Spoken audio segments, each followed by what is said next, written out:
Hello, welcome to Questionable Calls. Clark, it's good to have you back. And looking forward to getting some sports takes from you because I know, you've got, I'm sure you've got them stored up.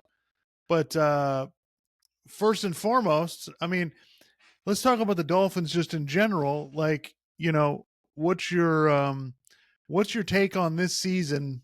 Um, you can include the game today if you want to, but I mean, I would love to hear what you think about the direction that the Dolphins are going and all of the nonsense we have to hear in the media about them. And you know, so what do you got? So I think the main thing with this season, will basically be how many games do they lose and then how high in the draft can they get? Because, look, if they can get high in the draft, then maybe they potentially can get, they can start, building up the offensive line. Um, I still think they should, paying Tyreek Hill all this money just doesn't make any sense. So I think they should try to trade him and get some more draft picks. Just really like build up the offensive line and, just prepare for the next era after Tua. Of course, obviously I'm biased because I've been wanting them to do this for the last like 4 years now. But so yeah, I hope that they lose a bunch more games because otherwise the year's useless. I mean, there's no point, right? Like if they finish 8-9, like what's the point of that? You know, it'd be better to go, you know, 6-11 or 5-12. Like literally, it would be much better to do that. And those two options are in play. Given you look at the rest of the way, in order for them to just finish 7-10, they have to go 5-4 the rest of the way, which I don't think that's going to happen. So I was wrong about them going 7-10. It's probably going to be worse.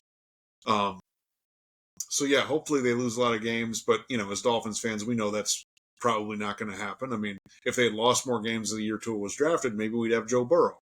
And of course they didn't do that. So, um, yeah, the way they played today was probably the way that they should be playing moving forward. I mean, it's basically shore up the offensive line, get a more physical running game, not just this outside stuff, and then have like a lot of the drives today was basically like, okay, we'll run the ball, Tua will throw some short stuff, he'll throw one pass down the field, we convert that, we get a big chunk play, and then we can move it and then hopefully get into the end zone. Like that's how they should play, but they need a much more physical offensive line. Are they going to do that? I don't know. I mean, they haven't done what we wanted them to do in 25 years. So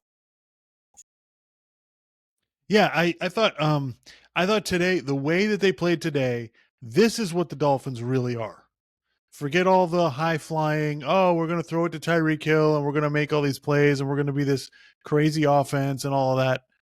That's all that was just that was uh it was fool's gold. That was a bit of a mirage.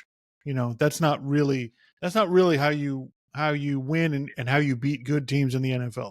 The way that they had the game plan today was, look, we're going to try to hold the ball, control the clock, limit Buffalo's possessions, right? We're going to run it to control the game that way. We got two or three different running backs we can use, and they had, Jalen Waddle had what, two catches?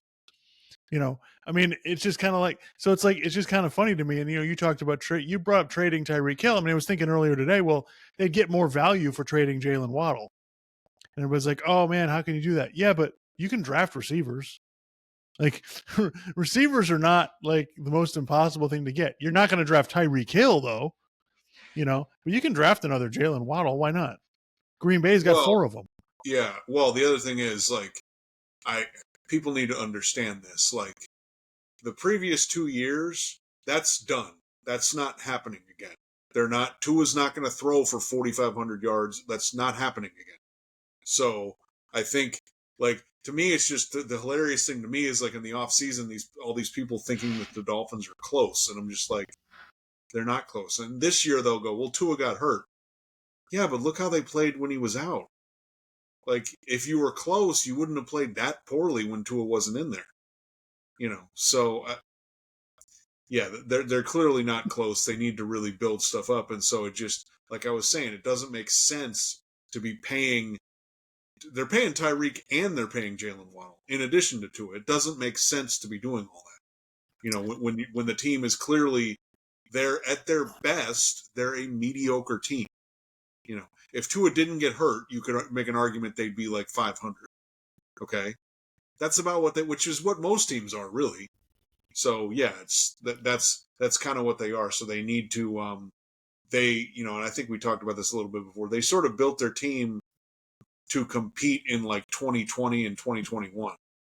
Okay, but the NFL has kind of changed, and you need to be able to run the ball, a little bit better than you did those years past, because people are going to put two high safeties, and they're just going to force you to keep. They're going to keep everything in front of them, and they're going to force you to drive the ball down the field. So yeah, I thought today, like, I feel like the Dolphins should have, and like Tua threw 28 passes, which is kind of the right number that it should be. I felt like, man, they should have tried. I feel like they could have maybe tried to throw it a little more into some intermediate routes, 15, 20 yards down the field.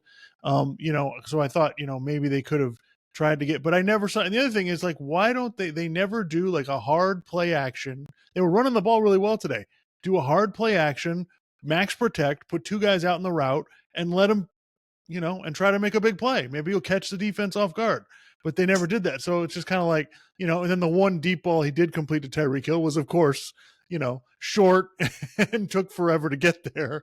So yeah, it just made me, that just made me laugh when Tyreek Hill has to make some crazy out of bound, catch where he's falling out of bounds instead of he's wide open. So it just kind of like, it was the last two games to me, Clark, have been like classic Dolphins. Classic Dolphins. Something happens at some point in the game. I'm like, all right, well, there you go. They're going to lose. This week it was when Mostert fumbled. I was like, yeah, there it is.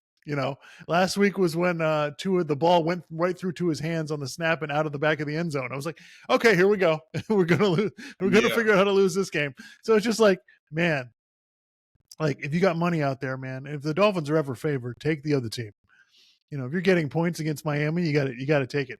But yeah, today, I mean, I thought they, and they almost got the game to overtime. So I got to give, I thought they, under the circumstances, I thought they did the best they could. Am I glad that they lost? Yes. yeah, Am I glad that, Tennessee won? Because now, I mean, the Dolphins are basically in like a 3 or 4 way tie for the worst record in the league. So, they're the only team that had one win, and they got a win today. So, it's just like, this is the existence of Dolphins fans. But anyway, I wanted to run something else by you. So we've talked about this a little bit.